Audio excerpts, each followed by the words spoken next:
Llevaba siempre un sombrero gris, el cigarro entre los dientes y una mirada que le bastaba para intimidar a cualquiera. Lo llamaban el ejecutor. Mientras los periódicos llenaban sus portadas con las detenciones de los gángsters más ruidosos, Frank Nitti caminaba tranquilo por las calles de Chicago.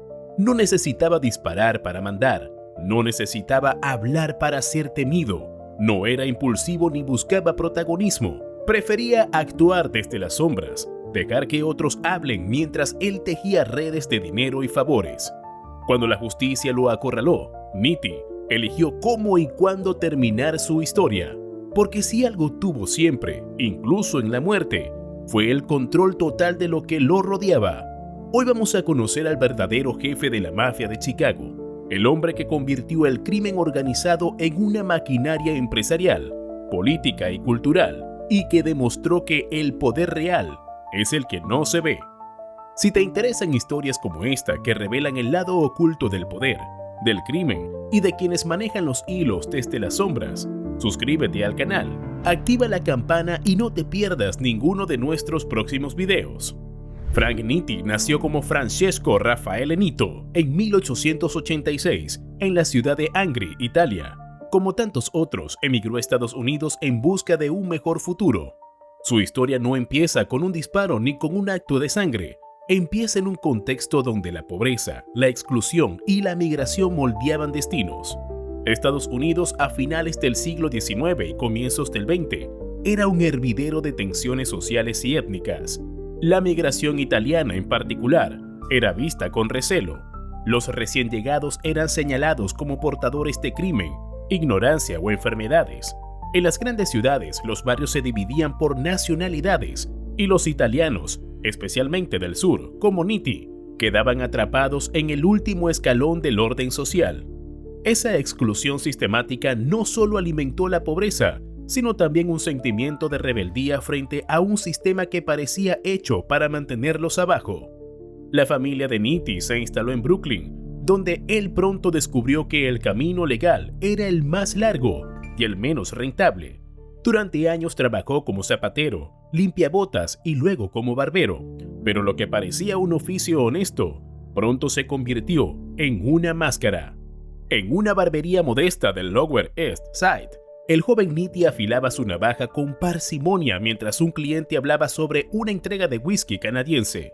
Así fue como entró en contacto con los primeros engranajes del contrabando, el soborno y la distribución ilegal de alcohol. En busca de más oportunidades y menos competencia, Nitti se trasladó a Chicago, lo que sería el escenario de su verdadero ascenso. Allí se reencontró con un viejo conocido, Al Capone. Juntos formaron parte del círculo íntimo de Johnny Torrio, uno de los padrinos fundadores del crimen organizado en la ciudad. Pero Nitti tenía algo diferente. No le gustaban los reflectores. Su estilo era discreto, casi invisible, pero letal. Mientras Capone se hacía famoso, Nitti se hacía poderoso. Detrás de cada operación de contrabando, de cada bar clandestino, de cada camión cargado de whisky canadiense, podía encontrarse su firma, aunque rara vez su rostro. El ascenso de Frank Nitti no solo fue una cuestión de herencia famosa, sino también de astucia y adaptación. Cuando Capone fue encarcelado en 1931 por evasión de impuestos, muchos esperaban una guerra interna por el control del imperio, pero Nitti no necesitó alzar la voz ni empuñar un arma para reclamar su lugar. Ya había sido, durante años, la sombra silenciosa detrás del trono. Su poder no venía de la intimidación directa, sino del respeto o temor que su eficiencia inspiraba. Bajo su mando la organización cambió de piel. Nitti comprendía que los métodos brutales de la era de las Tommy Guns ya no eran sostenibles bajo la presión creciente del FBI y los medios. Así que, en lugar de continuar con las matanzas indiscriminadas, profesionalizó el crimen, transformó a la Chicago Outfit en una maquinaria silenciosa que operaba detrás de negocios legales, como una lógica casi corporativa. El contrabando fue quedando atrás, reemplazado por las extorsiones, el control sindical, las apuestas y los préstamos usureros. Pero este nuevo orden también tenía sus riesgos. Nitti no solo enfrentaba a las autoridades, sino también a las propias figuras internas. Algunos de sus socios más cercanos no veían con buenos ojos su estilo de liderazgo. Otros resentían su creciente control sobre las finanzas. La tranquilidad que había impuesto no era sinónimo de armonía. Era solo una pausa tensa entre tormentas. Era un hombre que había cambiado la violencia por la administración, la impulsividad por la contabilidad, pero que, al final del día, no podía desligarse de las calles que le enseñaron a desconfiar de todo y de todos. A comienzos de los años 40, el sindicato de proyeccionistas en Hollywood parecía una beta poco explotada. Millones de dólares pasaban por las manos de los gremios encargados de distribuir las películas, y la Chicago Outfit, siempre atenta a los rincones más rentables del sistema, se infiltró rápidamente en ese mundo. El calor pegajoso de los estudios de Hollywood, el olor a celuloide y cigarro viejo, el sonido metálico de los proyectores en marcha, todo parecía lejano al mundo del crimen, pero allí, entre bobinas de películas y acuerdos sindicales, la mafia encontró su nuevo escenario.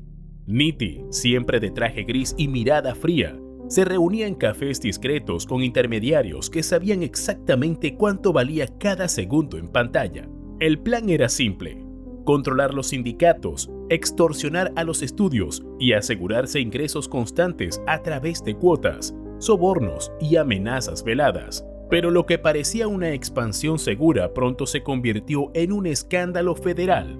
Las investigaciones del gobierno comenzaron a acercar a los implicados. Se presentaron cargos por extorsión cruzando fronteras estatales, y el nombre de Frank Nitti aparecía en todas las declaraciones como el organizador, el cerebro detrás del esquema. Entonces ocurrió lo inesperado. Paul Ricca, Tony Accardo y otros miembros del círculo interno, los mismos que le habían jurado lealtad bajo la sombra de Capone, le dieron la espalda. El caso era demasiado visible, alguien debía caer, y todos coincidieron en lo mismo: ese alguien debía ser Nitti. Le pidieron que se entregara, que asumiera toda la culpa, que protegiera a la organización con su silencio. Pero Nitti no era Capone, no tenía el aura del gángster carismático ni la voluntad de pasar sus años en una celda. Había dedicado su vida a no llamar la atención, a tejer poder sin exponerse, y ahora le pedían que se sacrificaran solo, abandonado por todos. La presión, la traición, la certeza de que el sistema que había sostenido también podía devorarlo, todo eso lo llevó a una decisión final. El 19 de marzo de 1943, Nitti salió de una casa de Riverside, se puso su sombrero con la precisión de siempre, como si fuera a una reunión más. En el bolsillo interior del saco llevaba una carta escrita con puño firme, y en la mano, el arma que no había necesitado usar en años. Caminó hacia las vías sin apuro, como quien regresa a un lugar que ya conoce, y allí, frente al mundo que ya no podía controlar, se disparó en la cabeza. El enforcer que nunca fue juzgado por homicidio, el mafioso que prefería los balances contables a los tiroteos, el heredero silencioso de Capone, eligió su salida sin testigos ni discursos, solo un último acto de control, cuando todo lo demás se le había escapado de las manos. La noticia de su muerte se esparció rápido, pero no generó la conmoción que había acompañado el final de otros mafiosos célebres. No hubo titulares glorificando su figura, ni multitudes disputándose el lugar en su funeral. Frank Nitti nunca fue un rostro de portada. Su figura era demasiado gris, demasiado precisa, demasiado incómoda para el relato heroico del crimen organizado. Y sin embargo, su legado perduró mucho más allá de aquel disparo. La estructura que ayudó a construir, con sus redes legales e ilegales entrelazadas, sirvió de molde para las mafias del siglo XX. Fue él quien comprendió antes que nadie que la fuerza bruta podía ser reemplazada por contratos, sindicatos, licencias y relaciones políticas, que el futuro del crimen estaba en la burocracia, no en las balas. Incluso en su final trágico dejó una lección silenciosa para quienes lo rodeaban: no importa cuánto poder acumules si no puedes decidir tu destino. Sus aliados lo abandonaron, su sistema lo ahogó y su silencio, el mismo que una vez lo hizo poderoso, se volvió su única compañía. Frank Nitti no fue un símbolo de glamour criminal, fue un engranaje más eficaz, el rostro que no aparecía en las fotografías, pero que estaba en cada decisión importante, el operador de las sombras que, como tantos otros, terminó siendo víctima de las mismas reglas que había impuesto. Y así, como había vivido, también desapareció, sin un último acto grandioso, sin una caída estrepitosa, sin redención. Solo un cuerpo junto a las vías y una historia que pocos recuerdan, pero que todavía tiñe con sombras la memoria del sistema que ayudó a construir. Murió solo, con un disparo al costado de las vías del tren, aferrado a un sombrero y a un silencio más pesado que cualquier condena. Frank Nitti no tuvo el final glorioso que algunos imaginarían para un jefe del crimen. No hubo redadas espectaculares ni juicios mediáticos, solo un cuerpo tendido en la tierra, con una nota en el bolsillo y una bala en la cabeza.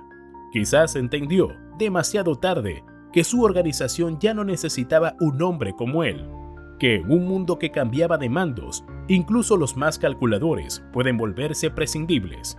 O tal vez fue simplemente un hombre cansado, derrotado no por sus enemigos, sino por el propio sistema que había ayudado a construir. Su historia, como tantas otras en el submundo criminal, no es una oda al poder, sino una advertencia, porque detrás de cada traje elegante, de cada movimiento silencioso, de cada negocio disfrazado de legalidad, también se esconde una cuenta regresiva, y esa cuenta a veces no termina con una redada o una traición sangrienta. A veces se agota en silencio, como un reloj que deja de marcar la hora sin que nadie lo note. Nitti no cayó en una emboscada ni enfrentó la justicia en un tribunal. Simplemente se apagó, como una sombra que decide no proyectarse más. Su final no tuvo música, ni titulares, ni redención. Sí, dejó una lección. Aunque no hay nadie más peligroso que quien da las órdenes, pero sin tener que alzar la voz.